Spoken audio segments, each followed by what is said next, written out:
Right, on to the next match in this championship line.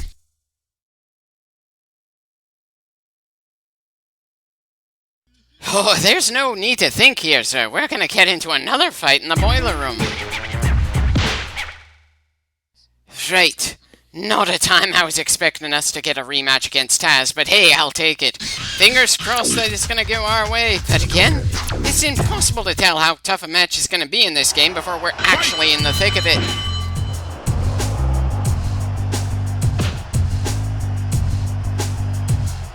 That music in the background somehow sounds more calming than we usually get for these kinds of fights. Or at least, it started off that way. Not that the background music is anything really worth getting amazed by in this game in general. Well, if nothing else, the trash can certainly does visible damage in a hurry, just like the chair. If only I knew just how much that damage actually did with each hit, and how many hits we need just to get an easy pin on the bastard.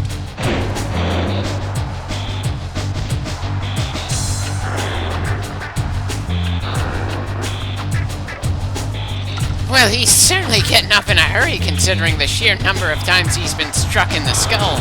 I'm sorry, but since this is pro wrestling, I think the sprites need to do a better job of selling getting beaten down with a weapon, especially if they're supposed to be an equalizer of some kind.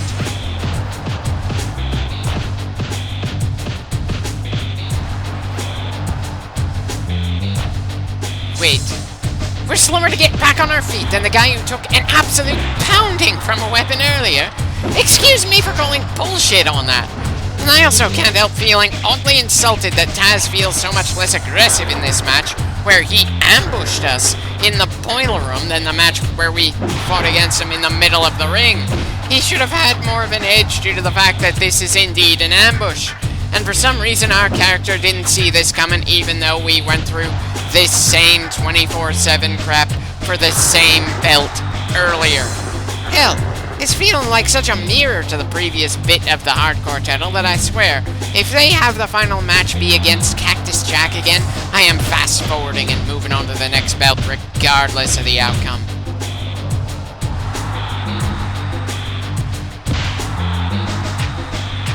Well, at least we didn't pull that sock from our pants this time. That's slightly more dignified as we shove our hand into his mouth.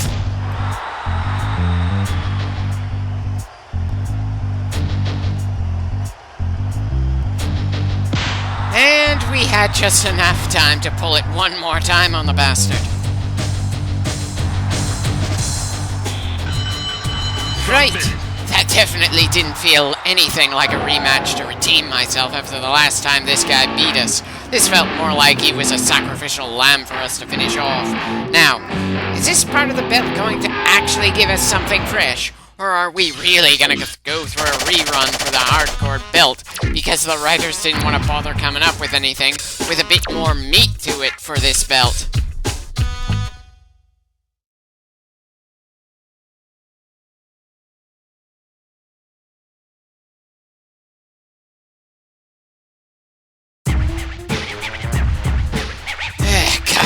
It really is just us going through the exact same sequence of events. Even the exact same exchange of words as we hired the APA to keep some of the pressure off our back.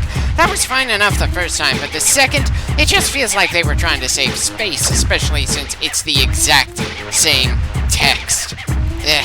I wonder how much space the entire hardcore title thing takes up in this game, and what they could have fit in its place if the game designers decided not to bother giving the hardcore title a story, since they didn't have anything to really give the players for a story here anyway.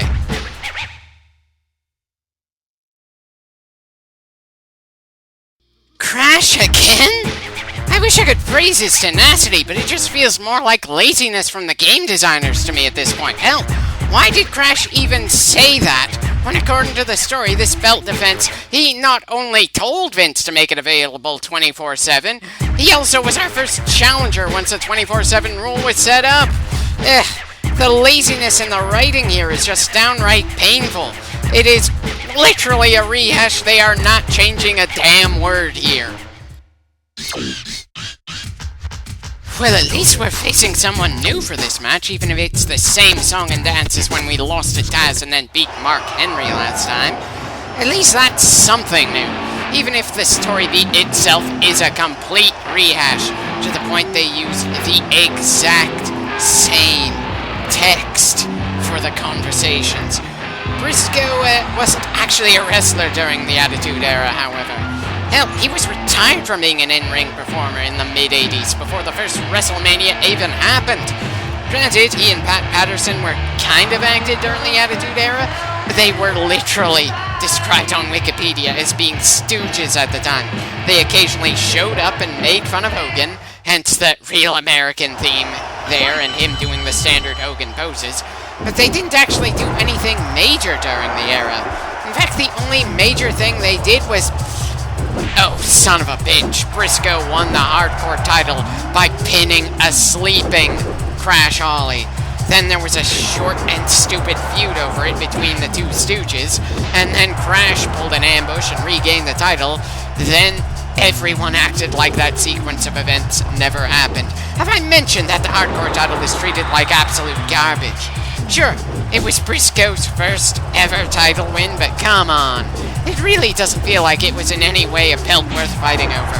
Hell, the ECW belt felt more reasonably respected than this, even when Vince did the ECW revival and tried to turn the brand into his C brand, occasionally stealing control of things from Paul Heyman for the sheer sake of stroking his own ego and pissing off the fans in the process.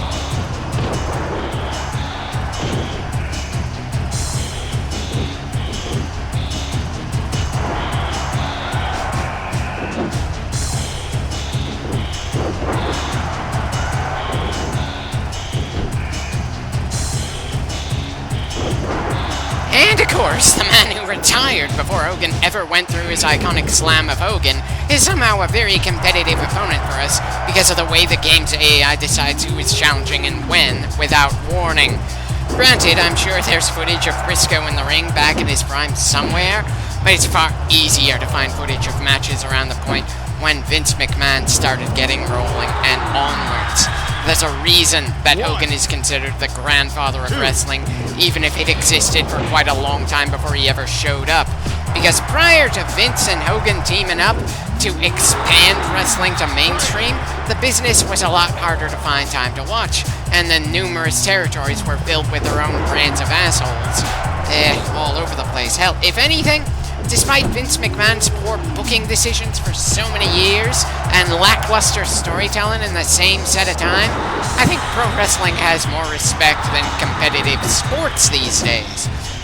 Boxing has certainly lost quite a bit of its luster since the time that Mike Tyson stepped out of the ring, even if guys like Floyd Mayweather certainly tried to reinvigorate interest in it. Hell, I can't think of any combat sports that people are talking about these days outside of mixed martial arts, and everything else is either fading to be more obscure or outright dying in one fashion or another. But then television in general is dying due to streaming being the next big thing, and entertainment has been trying, and so far failing, to fully evolve with the times. Well, I seem to be sounding like a bitter old man again, so I should probably try to think of some other subject to think about as we go through this match against a guy who was retired by the time Mick Foley hit puberty.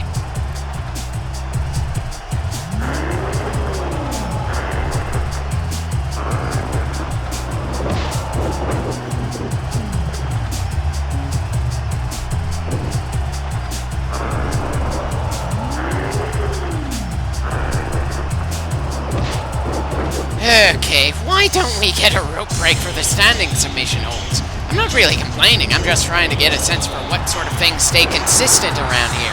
And I should not feel this confused over something like that this many clips into this game, much less adding the other games that use the same damn mechanics.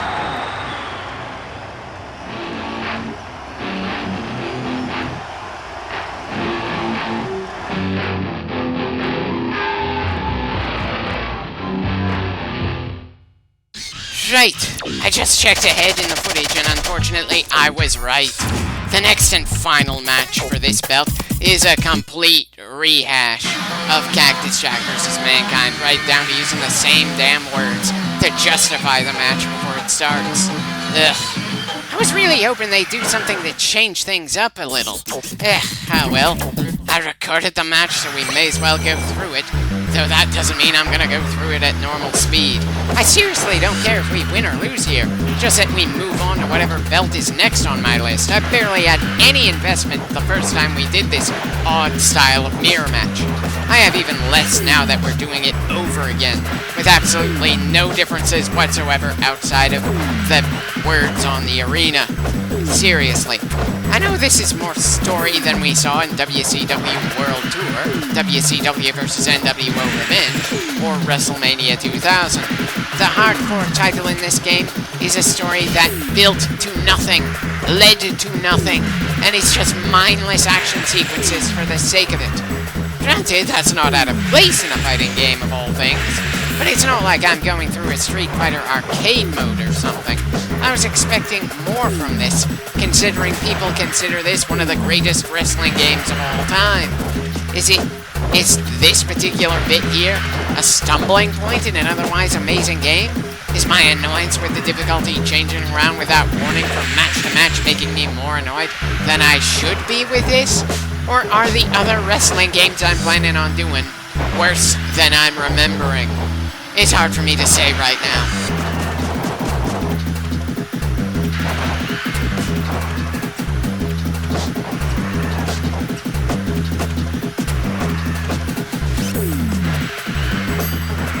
I probably said this last time we had this match, but I'm pretty sure there's a bit of a psychological conundrum there, with a man punching his alternate self in the balls.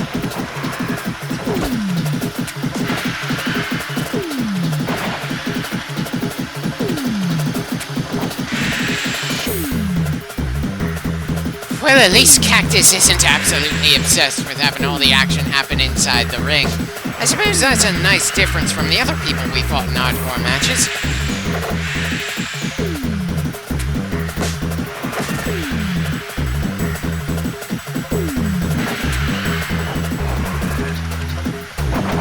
Okay, shouldn't the AI know better than I do when the invincibility frames we're getting back up cease to exist?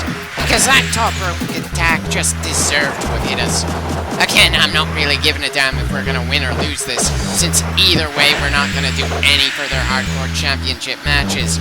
This match could go either way, and the only reason I'm bothering to fight instead of just take whatever he throws at me is more due to obligation than anything. We were put into this match, so I may as well try to win. But when you're not invested in a match, you aren't going to have that sense of urgency to up your reflexes and make you consider changing tactics if things are going against you. Hell, I'm not even entirely sure that the difficulty level that Cactus is on is the same as when we fought him last time. Not that it really matters either way, since I'm very sure I'm not fighting at the same level I was the last time we faced him either. All I know is, this match is over. And I don't give enough of a damn to try for a rematch. On to the next belt.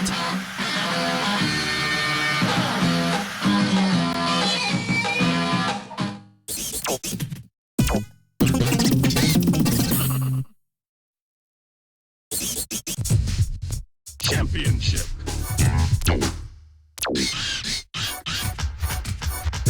Again, it's not remembering that we went through a good amount of there since we didn't complete that line.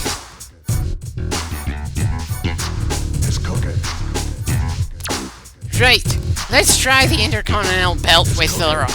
I think it's an illustrious belt for the People's Champion to go for it here, and I really hope the writing improves over the previous two belts.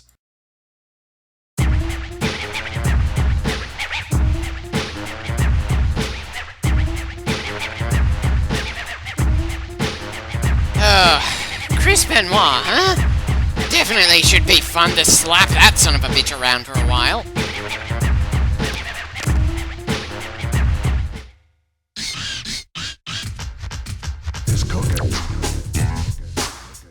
Right, first match is against Edge, and it probably says something that Edge is an opponent in a higher level belt than Matt Hardy. Poor Matt never got to superstar status until he came up with the broken gimmick. while Edge certainly became a main eventer, just riding off the momentum from that pretty awkward love triangle and just building off that. It may not have done Lita any favors, but Edge got a definite boost from it.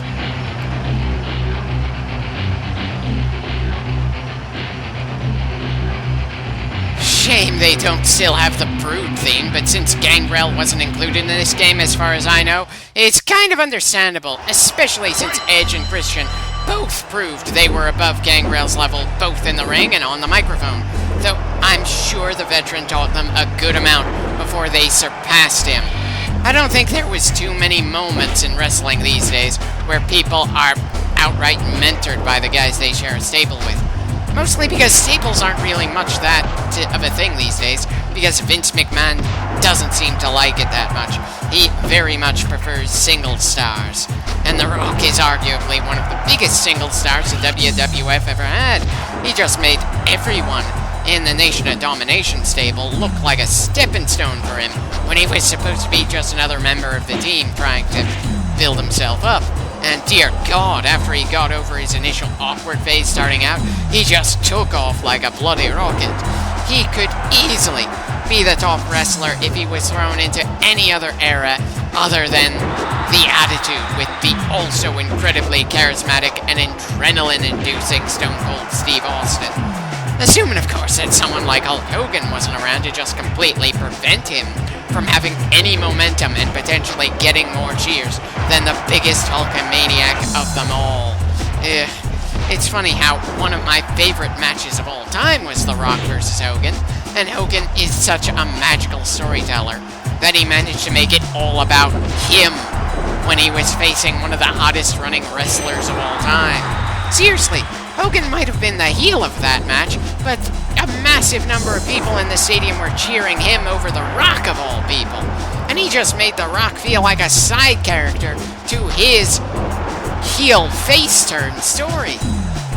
Still, The Rock managed to get far more success in Hollywood than Hogan ever did. Probably because he's more willing to pick his fights and occasionally let himself go through something more humiliating to help build his reputation before getting the films he's most interested in doing. And also, since he's willing to let other stars get some limelight as well, he's pretty well liked on the silver screen.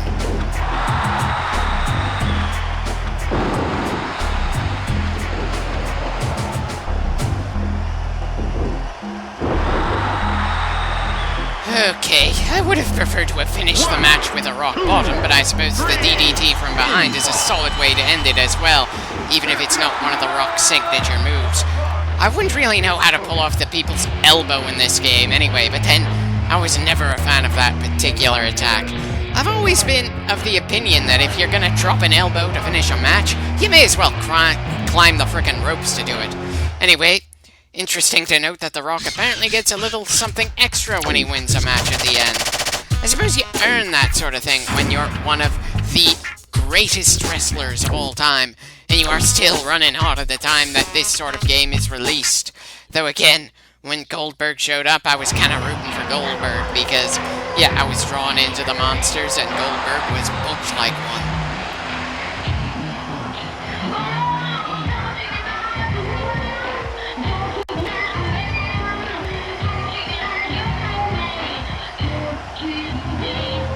Right, guess we're taking on China this time. Kinda surprised she didn't make this kind of appearance for the heavyweight title, considering they certainly teased her going after Austin for a bit. Not that Austin was ever really likely to just let himself lose, even due to an unclean finish against a girl, since he protected his character pretty well. Hell, he refused to work with Hogan, reasonable enough, and walked out of the company altogether when he was told to drop the belt to Brock Lesnar with absolutely no build whatsoever. As far as I can tell, he feels like he'd have been reasonable enough to drop the belt if it was part of an ongoing story involving Brock Lesnar, or at least it was happening in a pay-per-view instead of on a random free Raw.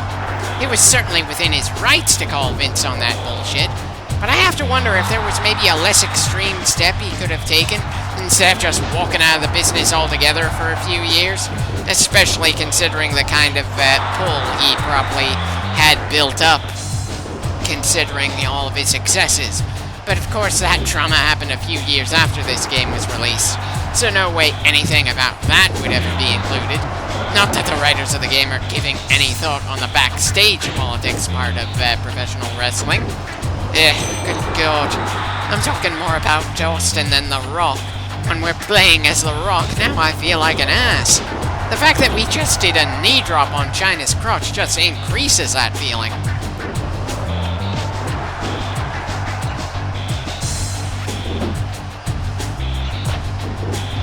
She's putting up a solid fight, that's for sure. She also put up a solid fight against Triple H before Mankind interrupted the match to help her. I know some people say that Beth Phoenix was like the second coming of Chyna for the WWE, but frankly, given the environment of the WWF when Chyna came out and how she was booked, she still feels like a much bigger deal to me. Unfair, since what I've seen of Beth makes her look more talented in the ring, but booking is a big part of the wrestling business. If you don't take that into account when you examine and look at the impact of pro wrestlers, you're missing part of the point. Beth Phoenix was booked like a very strong lady with a good array of submission moves, but she wasn't ever really absolutely dominating the other women and making them absolutely afraid to deal with her.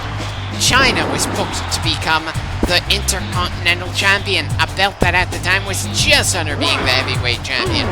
She was considered a very high-level star that Beth never had the chance to equal in that fashion, and given the way the WWE avoids mixed matches where men fight women directly these days, Beth just never had the chance to have the same kind of impact as mixed crackheads over the glass ceiling here. Ugh. Anyway, that should about do it for the day. Hope it was a fun clip.